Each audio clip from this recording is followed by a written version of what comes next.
আসসালামু আলাইকুম সবাইকে। প্রিয় বন্ধুরা, আজকে আপনাদের সাথে একটু শেয়ার করব ইউসেফ বাংলাদেশ এর রিটেন এক্সাম এর প্যাটার্ন সম্পর্কে। শুরুতে একটু বলে রাখি আপনাদেরকে, আপনারা নিশ্চয়ই জানেন যে ইউসেফ বাংলাদেশের একটি স্বনামধন্য NGO, non government organisation. It is working in the education sector, and at the same time it is also working for the youth empowerment. So এটা মূলত দেখা যাচ্ছে যে ইউরোপ কান্ট্রিগুলো থেকে, স্পেশালি নেদারল্যান্ড বা ইউরোপের আরো অনেক দেশগুলো থেকে ফান্ড পেয়ে থাকে এবং ইউসেফ থেকে পড়ালেখা করে বা কোর্স করে অনেক মানুষ আল্লাহ পাকের অসীম রহমতে স্বাবলম্বী হয়েছে। তো আসুন আমরা দেখি ইউসেফের রিটেন এক্সামের প্যাটার্ন। তো এই রিটেন এক্সাম, আশা করি আপনারা স্ক্রিনটা দেখতে পাচ্ছেন। এখানে একটু শুরুতে একটি কথা একটু আপনাদেরকে বলে রাখি যে আপনারা নিশ্চয়ই জানেন যে কোনো একটা চাকরির পরীক্ষা হলে প্রশ্ন কিন্তু দেয় না। প্রশ্ন কিন্তু সাধারণত প্রশ্নটা কি করে, প্রশ্নটা নিয়ে থাকে। তো একটা একটা বিষয় অনেকের কাছে প্রশ্ন হতে পারে যে যদি কোশ্চেনটা তারা নিয়ে থাকে তাহলে আমি কিভাবে পেলাম। আসলে সত্যি কথা বলতে আমি কোশ্চেনটা পাইনি। আপনারা নিশ্চয়ই জানেন যে পরীক্ষা হবার পরেও কিন্তু মনে থাকে যে কি কি কোশ্চেন এসেছিল, রাইট? সো ওই মেমোরির উপরে ভিত্তি করেই আমি কিন্তু এ পরবর্তীতে এটা সাজিয়েছি। ওকে, এই বিষয়টা আমি একটু আগে থেকে ক্লিয়ার করে দিচ্ছি, কারণ আদারওয়াইজ এটা নিয়ে একটা ট্রান্সপারেন্সি এর একটা প্রশ্ন উঠে আসতো। এই পরীক্ষাটা হয়েছিল এই বছর, অর্থাৎ 2025 সালের মার্চ মাসের প্রথম তারিখে, শনিবারে হয়েছিল ইউসেফ রিটেন টেস্ট। এবং আপনারা দেখতে পাচ্ছেন যে এটার যে পোস্টটা ছিল ইনস্ট্রাক্টর হিসেবে ছিল, instructor foundational skills, room number 304। এবং ইউসেফের হেড অফিস, যেটা মিরপুর 2 তে অবস্থিত, অত্যন্ত সুন্দর এবং একটা মনোরম একটি পরিবেশে হয়েছিল। মানে হেডকোয়ার্টারটাই খুব সুন্দর, ভিতরে যে একটা ইন্টারনাল এনভায়রনমেন্ট ভেরি বিউটিফুল। আপনারা দেখতে পাচ্ছেন সময়টা, এটা হচ্ছে 90 মিনিটের পরীক্ষা ছিল। আসলে শুরু হবার কথা ছিল 11টায়, কিন্তু পরবর্তীতে considering the traffic of Dhaka city এটা 11:30 থেকে শুরু হয়েছিল এবং একটা just it finished at 8 p.m. Total number ছিল 50। তো এবার আসুন আমি কোশ্চেন প্যাটার্নে যাবার আগে আপনাদের সাথে এই বিষয়টা নিয়ে একটু আলোচনা করি। আপনারা দেখতে পাচ্ছেন এখানে আমি লিখেছি some exceptional rules for UCEP exam. আমি আমার জীবনে প্রথম এই কিছু এক্সেপশনাল রুলস দেখলাম। আমার কাছে খুব ভালো লেগেছে একদিক দিয়ে। সো আমি একটু আপনাদেরকে পড়ে শোনাচ্ছি। প্রথম রুলসটা ছিল কি, যে blue pen was not allowed. UCEP এর রিটেন পরীক্ষায় ব্লু, মানে ব্লু বা রেড বা গ্রিন, এই ধরনের, মানে অর্থাৎ এক্সেপ্ট ব্ল্যাক পেন, শুধুমাত্র আপনি ব্ল্যাক পেন ইউজ করতে পারবেন, জেল পেন বা নর্মাল পেন যেটাই বলুন না কেন। এটা ছাড়া ব্লু পেন বা অন্য কোনো রঙের কালি অ্যালাউ না। এটা ইউসেফের একটা রুলস। এটা এখন একটা প্রশ্ন আসতে পারে কেন এলাও না। এটা হয়তো বা এমন হতে পারে যে তারা হয়তো বা খাতাটাই চেক করবে ব্লু পেন দিয়ে, এটা হতে পারে একটা রিজন, আরো অনেক রিজনই থাকে। এবং ব্লু পেন, আরো একটু বলে রাখা ভালো যে আপনারা জানেন যে ISSB, inter services selection board যেটা হয়, অর্থাৎ প্রতি বছর কমিশন র্যাঙ্কিং এর যারা অফিসার হতে চায়, লং কোর্স বা শর্ট কোর্স, ওখানে আইএসএসবি হয়, ওখানেও কিন্তু ব্লু পেনটা এলাও না। ওকে। আচ্ছা, দ্বিতীয় যে কথাটা এখানে বলেছে যে মার্জিন ইন দা খাতা ইজ নট অ্যালাউড, অর্থাৎ আমরা খাতায় যে স্কেল দিয়ে মার্জিন টানি না, ওটাও কিন্তু ইউসেফের যে রিটেন পরীক্ষা সেখানে কিন্তু এটা অ্যালাউড ছিল না। ওকে, এটা আমাদেরকে আগে থেকেই পরীক্ষার আগেই যিনি সম্মানিত একজন ফ্যাসিলিটেটর ছিলেন বা এক্সামের যিনি ডিউটিতে ছিলেন, ওই ম্যাডাম বলেছিলেন আমাদেরকে। তারপরে 3 নাম্বার পয়েন্ট একটু যদি লক্ষ্য করুন, এটা আমার কাছে খুবই ভালো লেগেছে এবং এটা একটা ট্রান্সপারেন্সির একটা প্রমাণ। Writing any identity inside the exam copy is not allowed. এই বিষয়টা একটু বিষয়টা আমি একটু ক্লিয়ার করে দিচ্ছি। যেমন ধরুন আমার নাম ফারসিম রিয়াসাত, আমার ফোন নাম্বার আছে, ইমেল অ্যাড্রেস আছে, আমি ক্যারেট কলেজে লেখাপড়া করেছি, টিচ ফর বাংলাদেশ থেকে ফেলোশিপ শেষ করেছি, এই ধরনের কোনো কথা লেখা যাবে না। ওকে, যাতে নিজের আইডেন্টিটি প্রকাশ পায়। এটার কারণটা কি আমি একটু বলি আপনাদেরকে। আফটার দ্য এক্সাম, পরীক্ষা শেষে যখন আমি একটু ক্যান্টিনে গেলাম, ওটা, ওকে, ক্যান্টিনে যখন আমি যাই, আহ, তখন আমি দেখলাম যে ইউসেফের অনেক ক্যান্ডিডেট দেখা যাচ্ছে যে রাজশাহী থেকে এসেছে, বগুড়া থেকে এসেছে, মানে ঢাকার বাইরে থেকে বেশ কিছু ক্যান্ডিডেট এসেছিলেন। তো এবার আমি বুঝতে পারলাম, অর্থাৎ ইন্টারনাল কিছু মানুষও এখানে কিন্তু পরীক্ষা দিতে এসেছিলেন এবং তাদের আইডেন্টিটিটা যেন প্রকাশ না পায় এবং কারণ স্বাভাবিক দেখা যাচ্ছে খাতা চেক করার সময় ওই আইডেন্টিটিটা প্রকাশ পেলে যিনি খাতা চেক করছেন তার সাইকোলজিতে একটা ইফেক্ট পড়বে। এটা খুবই স্বাভাবিক। যেমন ধরুন আমি একটা এক্সাম্পল দিই। আমি ধরুন যেহেতু শিক্ষকতার পেশায় ছিলাম, ধরুন কথার কথা, আমি হয়তোবা বোর্ড পরীক্ষার খাতা দেখছি, আমার কাছে সামহাও আমি মনে আমার কাছে মনে হলো যে আরে এটা তো আমার রংপুর ক্যাডেট কলেজের স্টুডেন্টসদের খাতা। তো আমি যেহেতু রংপুর ক্যাডেট কলেজে লেখাপড়া করেছি, আমার কাছে রংপুর ক্যাডেট কলেজের খাতা এসেছে, আমি স্বাভাবিকভাবে কিন্তু আমার একটা সাইকোলজি কাজ করবে, একটু বেশি নাম্বার দেই, কারণ যেহেতু আমার college. So it's a psychology, it's a human psychology. তারপরেও ডেফিনেটলি অনেস্টি তো থাকার একটা বিষয় আছেই। সো এই জন্যই এই সিস্টেমটা করা হয়েছে। আচ্ছা, এবার আসুন ডিয়ার অডিয়েন্স, আমরা এক এক করে কোশ্চেন গুলো আমি দেখাচ্ছি এখানে। আরেকবার আমি একটু এগেন আমি এই বিষয়টা আরেকবার ক্লিয়ার করে দিই। কোশ্চেন পেপার কিন্তু দেয়া হয় নাই পরীক্ষার পরে। আমার যতটুকু মনে ছিল যে হ্যাঁ এই কোশ্চেন গুলো এসেছিল, এই নাম্বার ছিল, ওই মেমোরি এর উপরে ভিত্তি করে কিন্তু আমি এই পুরো আপনারা দেখতে পাচ্ছেন এটা যে ওয়ার্ড ফাইল বা গুগল ডক ফাইল, এটা আমি সাজিয়েছি। যদি কোনো ভুল ত্রুটি হয়ে থাকে আমাকে ক্ষমা করবেন, আমি আগেই মানে এটা ক্ষমা চেয়ে নিচ্ছি, কারণ মানুষ মাত্রই ভুল করে। আচ্ছা, প্রথম যে কোশ্চেনটা আপনারা দেখতে পাচ্ছেন, এটা হচ্ছে question number 1। What are the differences between formative assessment and summative assessment, give example. অর্থাৎ ফরমেটিভ অ্যাসেসমেন্ট এবং সামেটিভ অ্যাসেসমেন্ট এই দুটার মধ্যে পার্থক্য কি ছিল, এটার উপরে আমাদেরকে এক্সাম্পল দিতে বলা হয়েছে।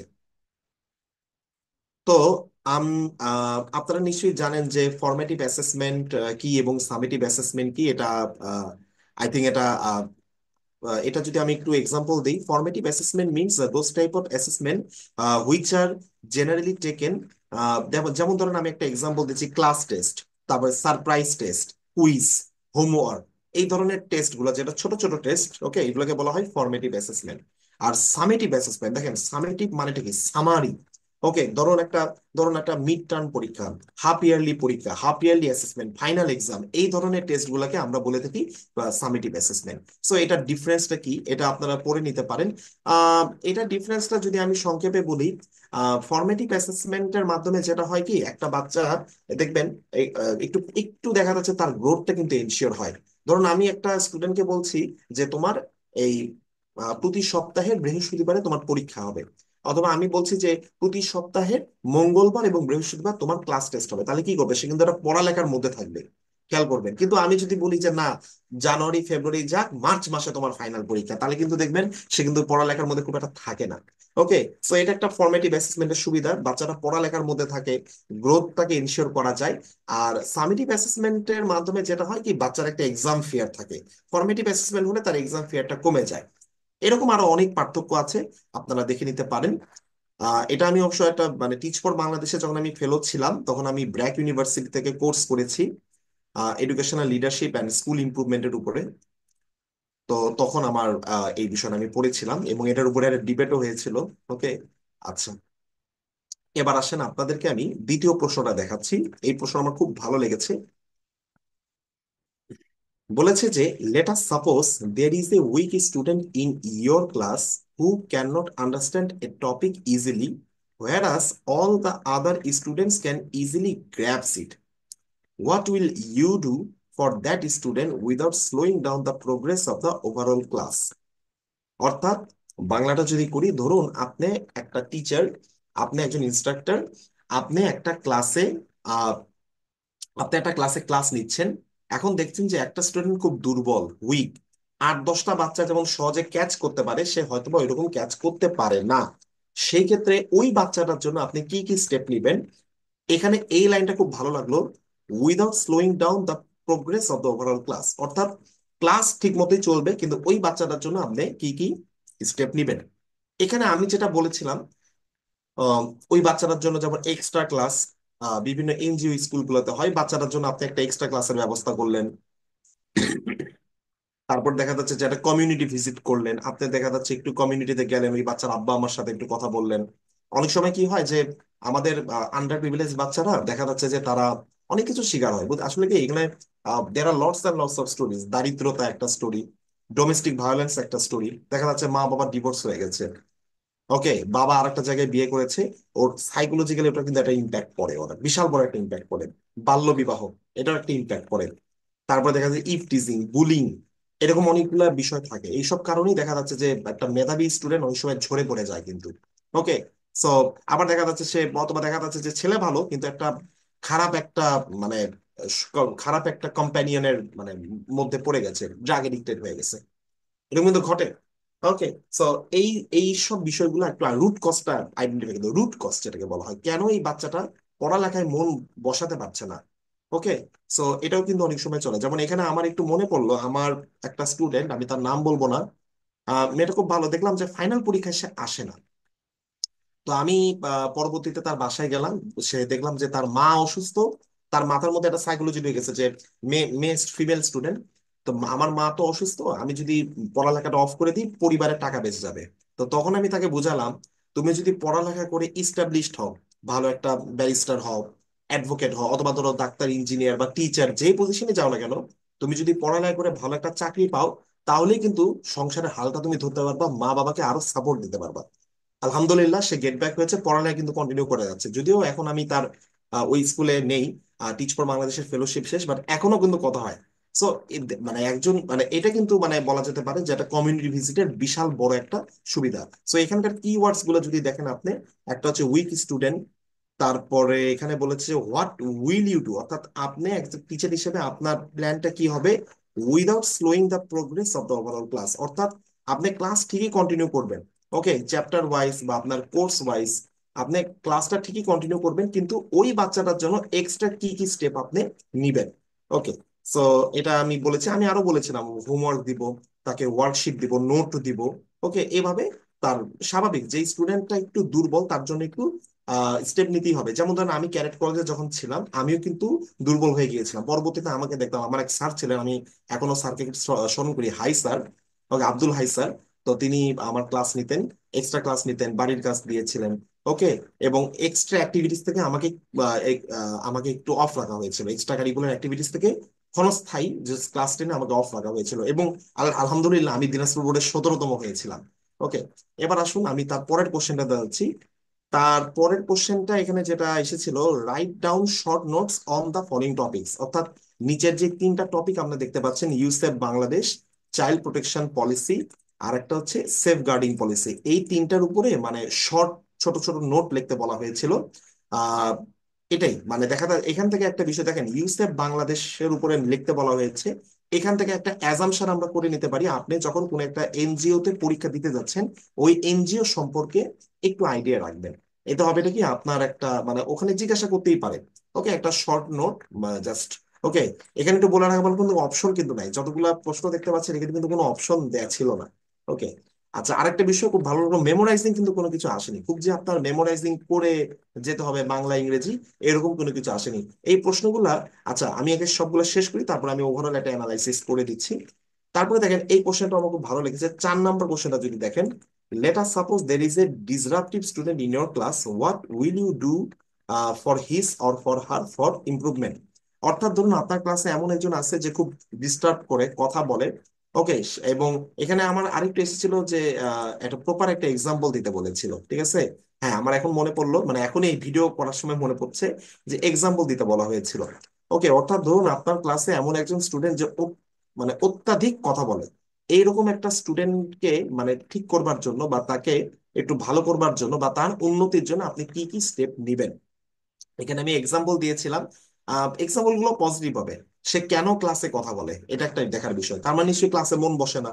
ওকে, বা এটা হতে পারে বা তার পড়ালেখায় মন বসছে না। ওকে, সো বা আপনি যদি কোনো ডিটেনশনও দিতে চান, যেমন তার গার্জিয়ানের সাথে একটু কথা বললেন, ওকে, তাকে একটু এক্সট্রা কাজ দিলেন, ওকে, এরকম করলে কিন্তু অনেক সময় মানে ওই বাচ্চাটা ট্র্যাকে চলে আসে। এবার আসেন, আমি দেখতে পাচ্ছি কোশ্চেন নাম্বার 5-এ আমরা এখানে বলা হয়েছে যে write down the example of various teaching methodologies, what are the good qualities of an instructor. এখানে আমি যেটা লিখেছিলাম আসলে কি, টিচিং মেথোডোলজি অনেকগুলাই আছে, যেমন ব্লেন্ডেড লার্নিং অ্যাপ্রোচ, এটা একটা টিচিং মেথোডোলজি। একটা বাচ্চাকে আপনি ক্লাসে পড়াচ্ছেন, প্লাস যেমন ধরেন আমি একটা ছোট এক্সাম্পল দিচ্ছি, সামাজিক বিজ্ঞান।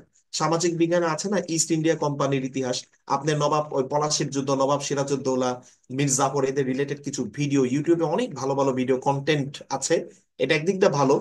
আপনি এই টাইপের কিছু দিলেন, সে একটু দেখলো। ওকে, সো এটার মাধ্যমে কিন্তু তার একটা নলেজ ইমপ্রুভ হচ্ছে। ব্লেন্ডেড লার্নিং অ্যাপ্রোচের কথা আমি বলেছি। আপনি তাকে ওয়ার্কশিট দিলেন, ওখানে এসিএল একটা বিষয় আছে, সোশ্যাল ইমোশনাল লার্নিং, অর্থাৎ ওয়ার্কশিটটাকে একটা নোট দিলেন, এমন ভাবে তৈরি করলেন, তাকে একটু আঁকানোর কাজ দিলেন। এটাও একটা টিচিং লার্নিং অ্যাপ্রোচ। তারপরে দেখা যাচ্ছে যে আরো অনেক আছে, strong voice, no opt out. তারপরে দেখা যাচ্ছে যে পজিটিভ ফ্রেমিং, প্রিসাইজ বেসড, সে একটা ভালো কাজ করেছে, কাজের একটা প্রশংসা করলেন। এই টাইপের আপনি কিছু টিচিং মেথোডোলজি আছে। এটা একটু আপনারা ইন্টারনেট থেকে পড়ে নিতে পারেন। আসলে এগুলো আমি একটু বলে রাখি, এই প্রশ্নের উত্তরগুলো আমি দিয়েছিলাম আমার প্রিভিয়াস এক্সপিরিয়েন্স থেকে। আল্লাহ পাকের রহমতে মুখস্থ কোনো কিছু করা লাগেনি। What are the good qualities of an instructor, এটা আসলে এই কোশ্চেনটা একটু মানে একটু ক্রিটিক্যাল থিঙ্কিং লেভেলে চলে গেল। একজন ইনস্ট্রাক্টরের গুড কোয়ালিটিটা কি? সে অবশ্যই ভালো করে পড়াবে, একই সাথে স্টুডেন্টের ভালোর জন্য আর কি কি করবে বলে আপনি মনে করেন? আপনি এটা দিতে পারেন। সরি। আচ্ছা, তারপরে এখানে লাস্ট যে কোশ্চেনটা, right short notes on TVET and youth empowerment. Okay, youth empowerment এবং টিভিইটি, এটা আসলে আমি মানে খুব একটা বেশি ভালো পারিনি। আর এসডিজিএস ফর এডুকেশন, এটা মোটামুটি আমরা পেরেছি। এটা আমরা সবাই জানি যে সাস্টেনেবল ডেভেলপমেন্ট গোলের মধ্যে একটা অন্যতম গোল হচ্ছে কোয়ালিটি এডুকেশন। এই কোয়ালিটি এডুকেশন আপনি যেমন কোয়ালিটি এডুকেশনটা কি, যেমন আমি একটা এক্সাম্পল দিই, টিচার স্টুডেন্ট রেশিও একটা বিষয় আছে। ধরুন একটা ক্লাসের মধ্যে ব্ল্যাকবোর্ড আর একটা ক্লাসে আছে ডিজিটাল বোর্ড। স্বাভাবিকভাবে যে ক্লাসটাতে ডিজিটাল বোর্ড আছে সেই বাচ্চারা একটু ভালো এডুকেশন পাচ্ছে। ডিজিটাল বোর্ডের মাধ্যমে কি হয়, আমরা অনেক, যেমন আমি যখন আলী হোসেন স্কুলে ক্লাস নিয়েছিলাম, আমি কি করতাম ওই স্কুলে আলাদা আমি কিবোর্ড এবং মাউস রেখে আসতাম। বাসাতে তো একটা আছেই, এক মানে কিবোর্ড মাউস, ওখানেও কিন্তু কিবোর্ড মাউস রেখে আসতাম। আমি মানে সুন্দর করে বাচ্চাদেরকে গুগলে গিয়ে, গুগল ড্রাইভ থেকে বা আমার স্লাইড ছিল, স্লাইড তৈরি করে বাচ্চাদের আমি ক্লাস নিয়েছিলাম। So this is call the quality education. তারপরে ভালো একজন ইনস্ট্রাক্টর পাওয়া, ভালো একজন শিক্ষক বা শিক্ষিকাকে পাওয়া, এটাও একটা কোয়ালিটি এডুকেশনের মধ্যে পড়ে। ভালো কন্টেন্ট পাওয়া, অর্থাৎ মানে যে আপনি একটা এডুকেশন পাচ্ছেন এবং মানে উন্নত মানের একটা শিক্ষা পাচ্ছেন, that is the quality education. Okay, so এই কোশ্চেন গুলাই মূলত এসেছিল, মানে এটা গত মার্চ মাসের 1 তারিখে এসেছিল। এটা পোস্টটা ছিল instructor in the foundational skills. Okay, এখানে আরেকবার আমি একটু বলে রাখছি আপনাদেরকে, সম্মানিত ভিউয়ার্স, যেহেতু কোশ্চেন পেপারটা আমার হাতে নেই বা আমাকে দেয়া হয়নি বা ছিল না, এটা কাউকেই দেয়া হয়নি, এটা জাস্ট এই পরবর্তীতে আমি এটা সাজিয়েছি কিন্তু নিজের মেমোরি থেকে। হয়তোবা 100% সঠিক নাও হতে পারে। ওকে, আর এখানে দেখতে পাচ্ছেন প্রত্যেকটা প্রশ্নের নাম্বার ছিল 8, শুধুমাত্র একটা প্রশ্নের নাম্বার ছিল 10। ওকে, সো টোটাল ছিল 50 নাম্বার। আর আমি ব্যক্তিগত অ্যানালাইসিস করে দুইটা জিনিস এখানে বুঝতে পেরেছি।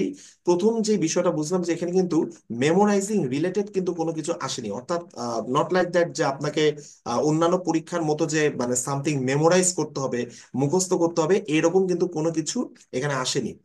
আর দ্বিতীয়ত যেটা বুঝলাম যে যা এসেছে সব প্র্যাকটিক্যাল এক্সপিরিয়েন্স থেকে, অর্থাৎ দেখা যাচ্ছে যেমন ধরেন আপনার ক্লাসে একটা উইক স্টুডেন্ট আছে বা আপনার ক্লাসে এমন একজন আছে যে খুব ডিস্টার্ব দিচ্ছে, এই ক্ষেত্রে আপনি কি কি স্টেপ নেবেন, এটা কিন্তু দেখা যাচ্ছে যে ওই মানুষটা একটু ভালোভাবে বলতে পারবে যার প্র্যাকটিক্যাল এক্সপিরিয়েন্স আছে। ওকে, সো ওভারঅল আমার কাছে প্রশ্নগুলো ভালো লেগেছে। আর আর এই তো আর কি। তবে আরেকটা বিষয় আমি একটু বলবো কি, যে যে কোনো পরীক্ষার ক্ষেত্রে আপনারা একটু হাতের মানে, এখন কি হয়ে গেছে বর্তমান যে যুগ, আমরা চ্যাট জিপিটি এআই এত ইউজ করি, নিজেরা কিন্তু লেখি না। আপনি প্লিজ, আহ, আমরা যেন আমাদের দক্ষতাকে রোবোটিক্স এর কাছে আমরা না দিয়ে দিই। ডেফিনেটলি চ্যাট জিপিটি থাকবেই, থাকবেই। Okay, it has become a part of our life, but লেখাটা যেন আমরা কন্টিনিউ করি, বই পড়াটা যেন আমরা কন্টিনিউ করি। ওকে, জ্ঞানের চর্চাটা যেন আমরা কন্টিনিউ করি। সো এটাই বলার ছিল। ওকে, আর ইনশাআল্লাহ আপনারা আমার চ্যানেলটা সাবস্ক্রাইব করবেন, আমি চেষ্টা করব এরকম মানে আরো অনেক ভিডিও তৈরি করবার। ওকে, আর ইউসেপের আরেকটা পজিশন ছিল হেড অফ টেকনিক্যাল স্কুল, ওই রিলেটেড একটা ভিডিও আমি এখানে আপলোড করে দিব। ওকে, আজকের জন্য এ পর্যন্তই। সবাই ভালো থাকবেন। আসসালামু আলাইকুম।